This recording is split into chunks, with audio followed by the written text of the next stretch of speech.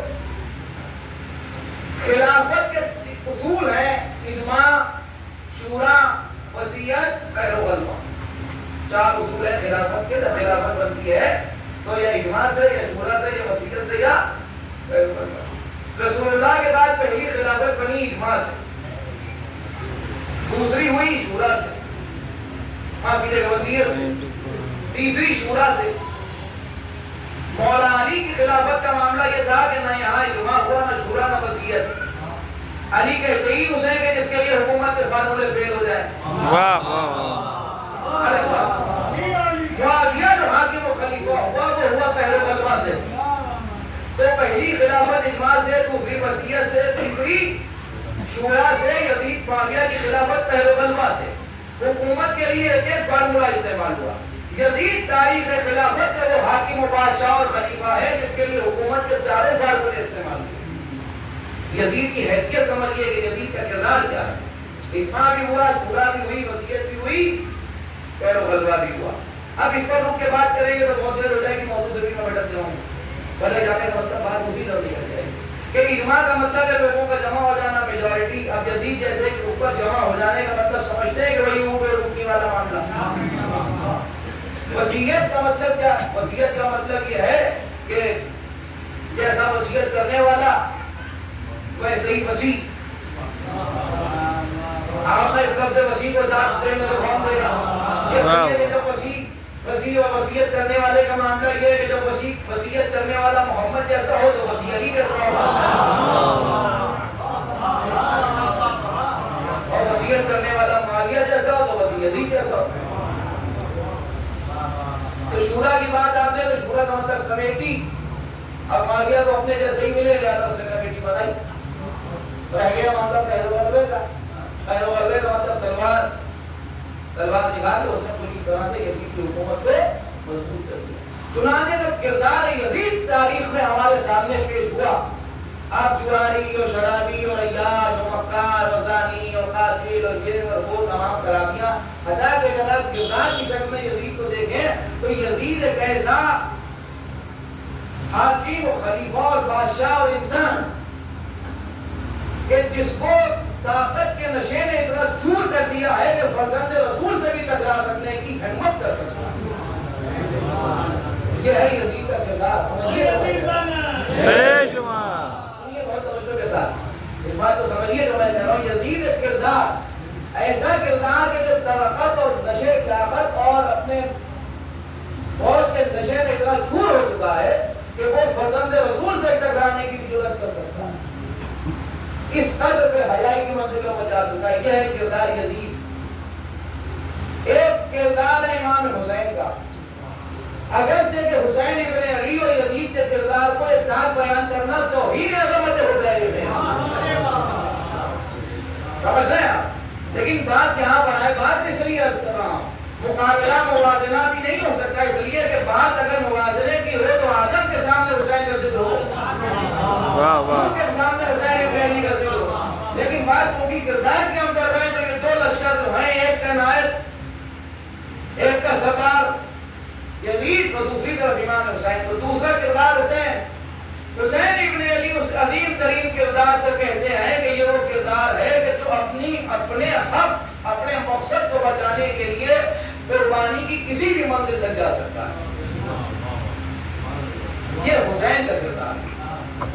ہم ٹھنڈی ہوا میں، اے سی میں، کولر میں، پنکھے میں بہترین اپنے ہی مجمع کے سامنے بیٹھ کے موٹی موٹی باتیں چاہیے تھی کر لیں.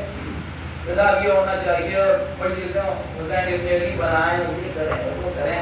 بہت پہلے ہم نے بات کہی بھی تھی، تقریباً ہم سے زیادہ آپ سب کو یاد ہے وہ.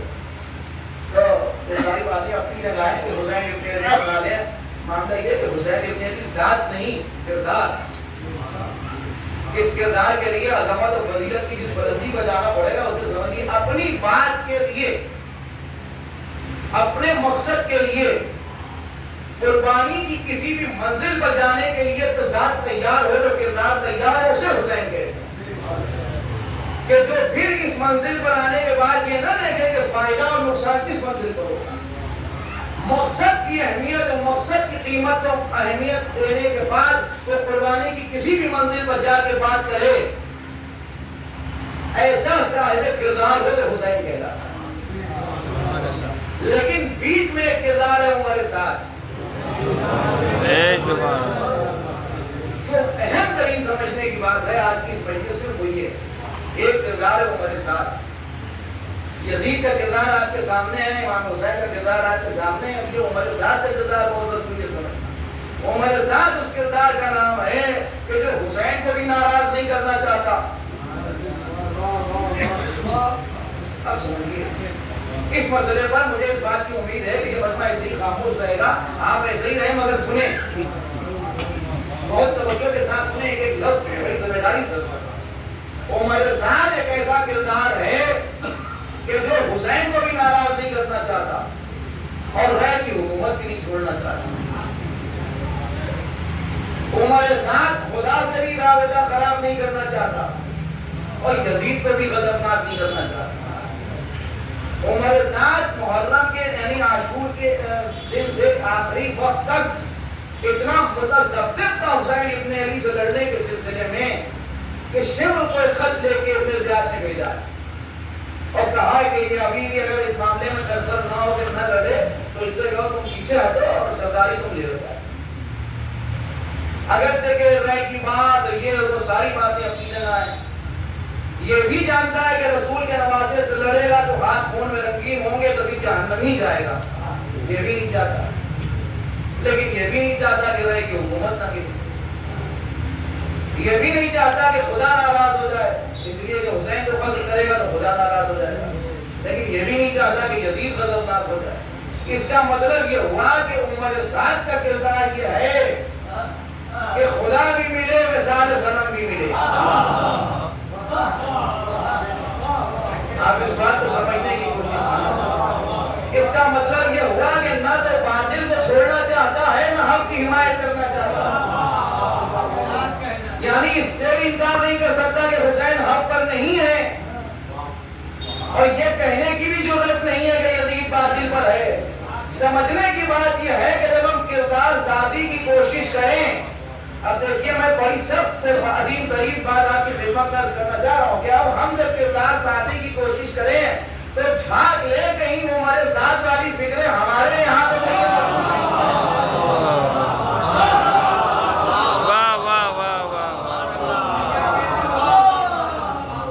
اس لیے کہ وہ بھی حسین کے نبی کا نواسا ہونے سے انکار نہیں کر رہا ہے، وہ بھی فرزند رسول ہونے سے انکار نہیں کر رہا ہے، لیکن معاملہ یہ ہے کہ وہ رائے کی حکومت بھی نہیں چھوڑنا چاہتا۔ اس کا مطلب یہ ہوا کہ اگر حق و باطل کے درمیان فیصلہ کرنے میں تضادوں کے شکار ہو رہے ہیں تو کہیں نہ کہیں خاندان و قبیلے چھوڑیے فکر وہیں سے آ رہی ہے۔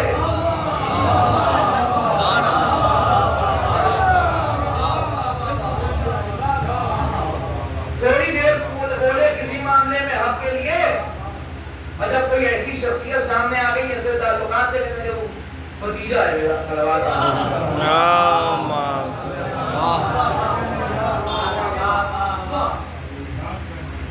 بھائی ہیں ہمارے رشتے دار آ گئے تو کیا بولتے اور بھائی میں تو بہت عرصے تک پورا معاملات چھوڑے رہا، لیکن جب وہ ہمارے مقابلے پر آئے بڑے پرانے تعلقات جو منسوخ ہو گئے اور پھر انہوں نے تو دین کو نیلام کیا، اس کا مطلب کیا ہوا؟ اس کا مطلب یہ ہوا کہ نہ حق کی حمایت میں بولنے کی ضرورت ہے نہ باطل سے اظہار بیداری کرنے کی ہمت۔ یہ ہے کردار عمر سعد کا کردار۔ نام و قبیلے اور نام کو چھوڑیے، بھائی مثال کے طور پر یہاں میں نے معافیہ کا آپ نے لعنت، یزید کا آپ نے کہا لعنت، میں نے عمر سعد کا آپ نے کہا لعنت، تو ہو گئی لعنت، الگ بات ہے، لیکن اس کی ضرورت کیا کیجیے جو ہمارے ساتھ بناتی ہے۔ سمجھ رہے ہیں آپ یا نہیں سمجھ رہے ہیں؟ اس فکر کا کیا کیجیے جو یزید بناتی ہے۔ اس کا مطلب کیا ہوا؟ اس کا مطلب یہ ہوا کہ صرف کہنے سے کام نہیں چلے گا، حق کی حمایت کرنا۔ اگر حق کی حمایت کرنے کا جذبہ ہے تو حق کی حمایت کرنے کا جذبہ اسی وقت ثابت ہوگا جب باطل کے خلاف بولنے کی ضرورت ہوگی۔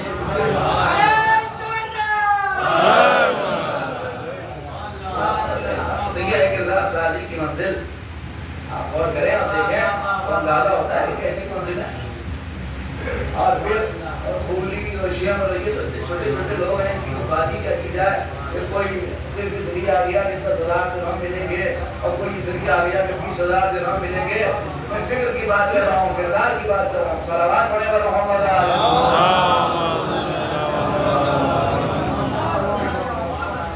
جو لاکھوں کا لشکر جمع ہو گئی ایسے ہی دبا حسین ابن علی کے مقابلے میں لاکھوں کا لشکر فرزند رسول کو دعا کرانے کے لیے لاکھوں کا لشکر جمع ہو گیا, ایسے ہی جمع ہو گیا. اس کا مطلب یہ ہوا کہ لوگ دیکھے جاتے ہیں. دیکھیں میں نے جب ڈاکٹر صاحب نے 3 سال پہلے اسباب عاشور اور بات کی تھی تو ایک وہاں ایک بہت اہم منظر نصیحت اس وقت موضوع سے متصل ہے, اس لیے آپ کو دوبارہ سنائی دیتا ہوں اور بہت سے لوگوں کے ذہن میں نہ ہو. اس بات کو سمجھیں, اس بات کو کہ کل میں نے عرض کیا تھا کہ ابن زیاد لباس حسین ابن علی میں کوفے میں داخل ہوا, کوفے میں آیا اور جب آیا تو اس نے کیا کیا, 18,000 خط لکھ کے امام حسین کو بلایا گیا تھا. حضرت مسلم امام حسین کی نیابت میں پہنچ گئے تھے سفیر کی حیثیت سے آ گیا. کل میں نے عرض کیا تھا کہ لوگ سب اس کے پیچھے ہو لیے. اب جب اس کے پیچھے ہو لیے تو اس نے چہرے سے نقاب اٹھی تو یہ تو ابن زیاد, ارے نہیں تو دھوکہ ہو گیا, دھوکہ ہو گیا. پھر نہیں امام حسین مسلم کے ساتھ نہیں ہے, مسلم کے ساتھ. سنیے سنیے بہت توجہ کے ساتھ سنیے اور سوچ سمجھ کے مجھے فیصلہ کر کے بتائیے کہ مسلم کوفے میں موجود ہیں اور ابن زیاد لباس حسین میں داخل ہو گیا. بہت توجہ کے ساتھ سنیں, جو سمجھے گا شاید وہ خاموش ہے. مسلم کوفے میں موجود ہیں اور ابن زیاد امام حسین کے لباس کی آڑ میں لباس کو سہارا بنا کے چہرے پر نقاب ڈال کے کوفے میں داخل ہو گیا. یہ سارا مجمع مسلم کو چھوڑ کے ابن زیاد کے پیچھے ہو گیا.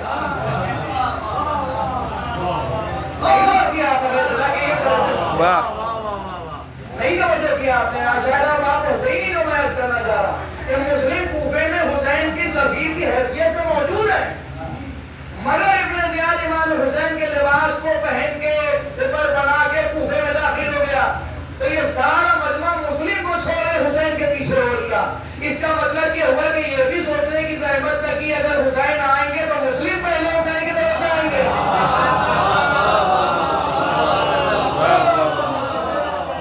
جب قوم اتنی جاہل ہو تو جلدی تیار ہوتے ہیں.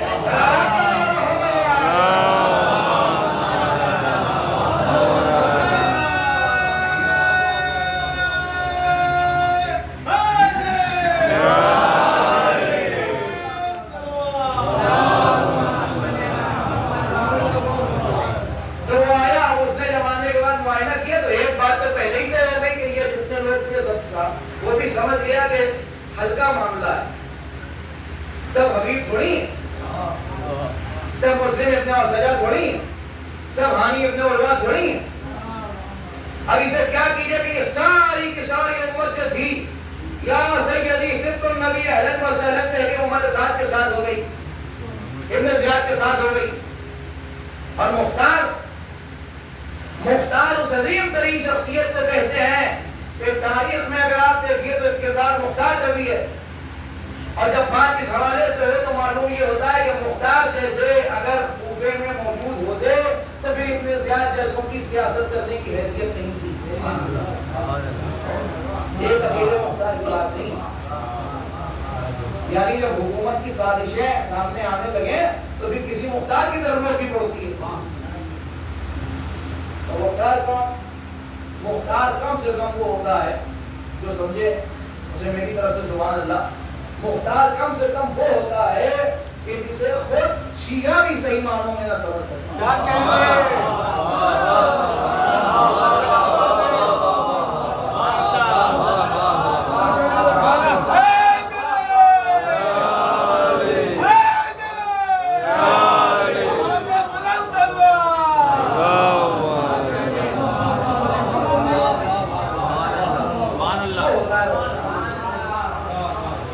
اب اسے کیا کیجئے کہ اور زندہ ذریعے جب لوگ مختار کی حکمت کو نہ سمجھ سکیں تو علی کی سیاست کو کیا سمجھیں گے.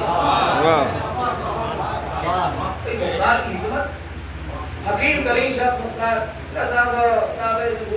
سلیمان بن سلط. اب اس وقت بات کردار پر ہو رہی ہے تو کردار ہی کی ہوگی. آپ نام کو ایشو نہ بنائیے بس خدا کے لیے. پھر تو کردار کو بات کرتے رہیے تو میرے لیے شاید کوئی مشکل بھی نہ ہو اور ایسی بات ہوتی چلی جائے گی. کیا معاملہ تو یہ کہ نام کو فوراً ایک معیار بنا دینا. اگر میں نے نام لیا تو فلاں کے لیے سلیمان بن سرد ایک کردار تعلیم. سلیمان بن سرد کے کردار کو آپ دو جملوں میں یوں سمجھیے کہ عالم ہے. سلیمان بن سرد تو عالم آدمی ان کا معاملہ نہیں تو عالم آدمی, لیکن بیچارہ جو ہے وہ حکمت سے خالی ہے. سلیمان بن سرد خدائی کہ جن کو آپ نے مختار نامے میں پڑھا ہوگا نہ پڑھا ہوگا ہم نے دیکھا تو ضروری ہوگا. پڑھا لکھا آدمی ہے, حکمت سے خالی, وہیں پہ اہل بیت بھی ہے. اس کے عقیدے میں اور محبت میں کوئی معاملہ نہیں ہے. لیکن ایک بات سمجھنے کی ضرورت ہے, اس بات کی بھی کرنا چاہیے کہ ہر محبت کرنے والے کو بھی حکیم ہونا چاہیے. شیعہ حکمت سے نام دینے والے کو اس سے زیادہ کچھ کہہ نہیں سکتا. صلوات پڑھیں محمد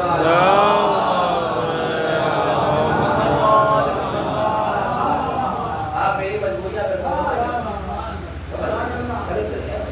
تو سلیمان بن سرد بہت پڑھا لکھا آدمی ہے, نہایت پڑھا لکھا آدمی ہے, متقی ہے, پرہیزگار ہے, عالم ہے, محب اہل بیت ہے, لیکن حکمت سے خالی. حکمت کی حکمت کی کمی تھی تو مختار بشد کرنے لگا. اس کا مطلب یہ ہوا کہ ساری چیزیں موجود تھیں مگر مختار کا معاملہ یہ تھا کہ ساری چیز ہونے کے باوجود مختار کی حکمت بھی تھی. تو ہر جگہ ہر میدان میں ایک ہی آدمی کام تھوڑی آتا ہے. تو مختار جیسے کہہ رہے ہیں کہ نہیں یہ غلط ہو رہا ہے, وہ کہہ رہے ہیں کہ نہیں غلط نہیں ہو رہا ہے, صحیح ہو رہا ہے. نتیجہ یہ ہوا کہ ایسے کیا کہوں, اب چھوڑیے بہت زیادہ سب بھی نہ ہو جائے بات. کہنے کا مطلب یہ کہ ایسے معاملات میں جب مشکل آن پڑتی ہے تب پتہ چلتا ہے کہ غلطی کیا ہو.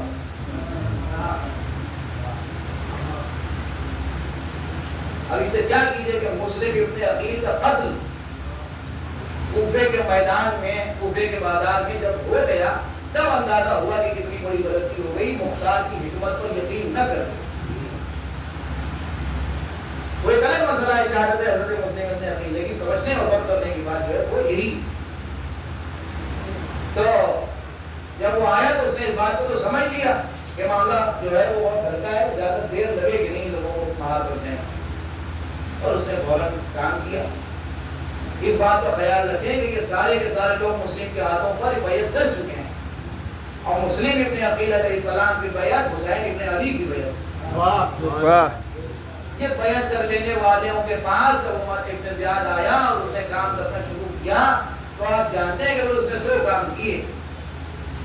ایک تو یہ کہ پہلے اس نے تلواریں خریدنا شروع کی کہ تلوار رکھ دو, سونا لے لو. ایک بڑی تعداد جو تھی جو سبت النبی احلم و سہلن و لبیک یا حسین اور مسلم ابن عقیل کے ہاتھوں پر بیعت اور نماز ان کے پیچھے پڑ رہی تھی, بڑی جماعت جو تھی وہ ابن زیاد نے تلوار دے آئی اور سونا لے آئی. کچھ ایسے لوگ تھے کہ جنہوں نے کہا کہ نہیں ہم سونا تو نہیں دیں گے, ہم لیں گے, ہم جنگجو لوگ ہیں, ہم تلوار چلائیں گے. جب اس نے دیکھا کہ یہ سونے والے نہیں تو وہ سمجھ گیا کہ نہیں یہ سونے والے تو نہیں ہیں. اس نے ان کو اپنی چمکتی ہوئی تلوار دکھائی کہ نہیں سونا لوگ ہیں تلوار کے بدلے تو تمہارا سر اڑا دیں گے. جاؤ, نہ سونا ملے گا نہ تلوار کی, سر اڑا دیں گے تمہارا, سر قلم کر دیں گے, بچوں کو مار دیں گے, گھر تاراج کر دیں گے تمہارا. کل میں نے کیا کہا تھا, من کان فینا باذلا محجتہ, جو اپنے سینے اور دل کا خون بہانے کا عزم رکھتا ہو وہ میرے ساتھ ہے. شمدیان حسین کو دیکھو نہیں آ رہے, سودا ہو رہا ہے. اس لیے امام حسین کو نہیں آ رہے. من کان فینا باذلا محجتہ, جس کو اپنے دل کا خون بہانے کا عزم ہو وہ ہمارے ساتھ چلے. حسین ابن علی کو معلوم ہے کہ جو اپنے دل کا خون بہانے کا عزم رکھتے ہیں میں کربلا جاؤں گا وہ وہاں آ جائیں گے.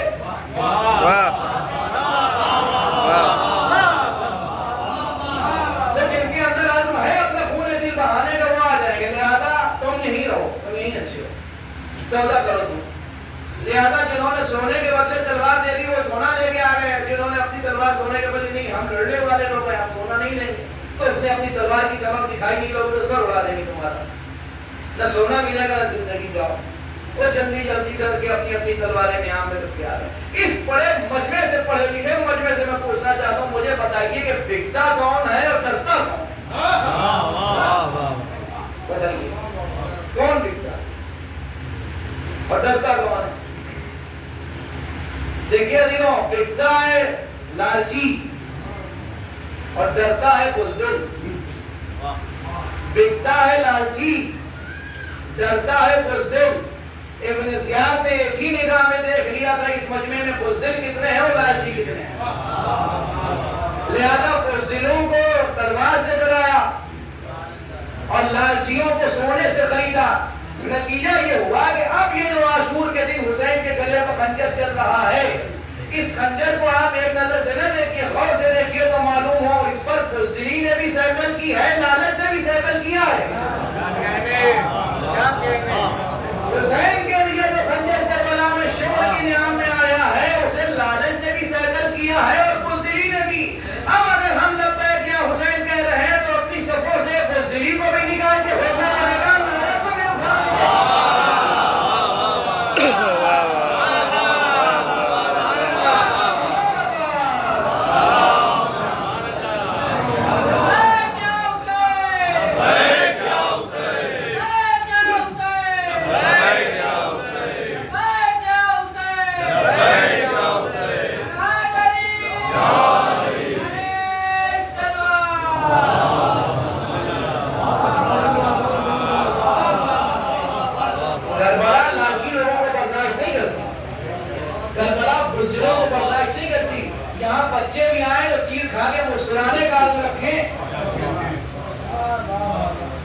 یہاں بزدلی کا کام نہیں ہے, یہاں جرأت کا کام ہے, یہاں ڈرپوک لوگوں کی جگہ نہیں ہے, یہاں لالچی لوگوں کی جگہ نہیں ہے. زہیر آئے تو پہلے اپنا سارا خزانہ چھوڑ کے آئے, زہیر یہاں آئے.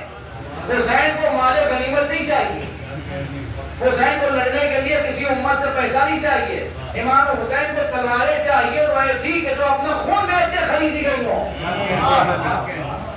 آپ نے اس جملے کو شاید محسوس ہی نہ کیا تھا, جا کے سوچیے گا. حسین ابن علی تلواریں بھی چاہتے تو ایسی تلواریں جو اپنا خون بیچ کے خریدی گئی ہوں. درہم و دینار سے خریدی جانے والی تلواریں حسین کو نہیں چاہیے. یہ ہے کردار سازی کربلا کیا.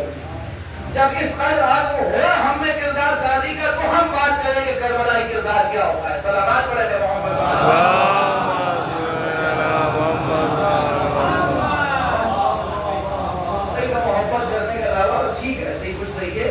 روتے رہیے, شرکت کرتے رہیے, لیکن بات اگر کردار سازی کی ہے تو صحیح تصویر صحیح آئینے میں دیکھیے, تب بات سمجھ میں آئے گی کہ کربلا کیسے کرداروں کو پیدا کرتی ہے, جو اپنے مقصد کے آگے کسی قیمت کو بھی پیچھے ہٹنے کو تیار نہیں. کربلا ایسے کردار بیان بنا کے ہمارے سامنے پیش کرتی ہے کہ جسے پھر قیامت تک یاد کیا جائے. دلیل اصل بس آخری بات, دلیل یہ ہے کہ کردار کی تاریخ میں بھی سینکڑوں ہزاروں کردار گزرے ہیں, ایک سے ایک کردار ہے, لیکن کربلا والوں کے کردار کا کوئی مقابلہ نہیں کر سکا. اس کی وجہ یہ ہے کہ اتنا آپ کو سامنے بہت سے کردار تاریخ میں بھرے پڑے, نیک اور اچھے کردار اصحاب رسول میں کم لوگ ہوتے. عجیب عجیب کیفیتیں گزری آپ دیکھیں, مالک ابن نویرہ جیسے, ہمارے یاسر جیسے, مقداد جیسے, ابو ذر غفاری جیسے, یہ وہ کردار ہے کہ جن کی جوتیوں کی خاک بھی ہمیں مل جائے تو سمجھ لیجیے کہ دنیا اور آخرت میں کامیابی ہے. لیکن مسئلہ یہ ہے کہ آپ ان کا ذکر کریں دنیا اور آخرت میں اوپر طاقت مکمل ہے, کوئی حد نہیں ہے. دامن ابو ذر کو کوئی گرد نہیں, دامن مالک ابن نویرہ کو کوئی حد نہیں. لیکن معاملہ یہ کہ جب کربلا والوں کے مقابلے پر آتا ہے تو یوں سمجھ لیجیے کہ مثال برائے مثال کہ جب آسمان نصرت و کردار پر یہ تمام لوگ چمکنے کی حیثیت رکھیں تو یہ سب ستاروں کی طرح چمکیں گے, مگر کربلا والے شان دور سے دیکھ لے آدمی انصار میں زبیر کہاں بیٹھے ہیں, سعید کہاں بیٹھے ہیں, حبیب کہاں بیٹھے ہیں, خود کہاں بیٹھے ہیں. یہ وہ کردار ہیں کہ جنہیں حسین نے جمع کیا ہے, نکالا ہے, چنا ہے, اور چننے کے بعد عاشور کی رات آتے آتے سیقل کی. عظیم کردار کہ جو کچھ بھی ہے وہ سب عاشور کی رات آتے آتے ایسا صاف ہو گیا کہ اب کسی میں ہمت نہیں، نہ لکھنے والے میں، نہ پڑھنے والے میں، نہ بولنے والے میں، جو فرق کر کے بتا دے کہ حبیب حسین سے زیادہ محمد ہے یا زہیر کو، زہیر حسین سے زیادہ عزت نہیں ہے، صحیح یہ وہ کردار کی بلندیاں اتنی تیزی سے کہیں بھی پڑتی ہیں، ہم نے کربلا کے علاوہ بھی کتنے شفاف اور پاک کردار کے جن کے دامن پر گرد خطا اور گناہی تصور ختم ہو جائے، ایسے غریب غریب کردار حسین آپ دیکھیں تو اندازہ ہوتا ہے کہ جب حبیب گھوڑے سے زمین پر گرے ہیں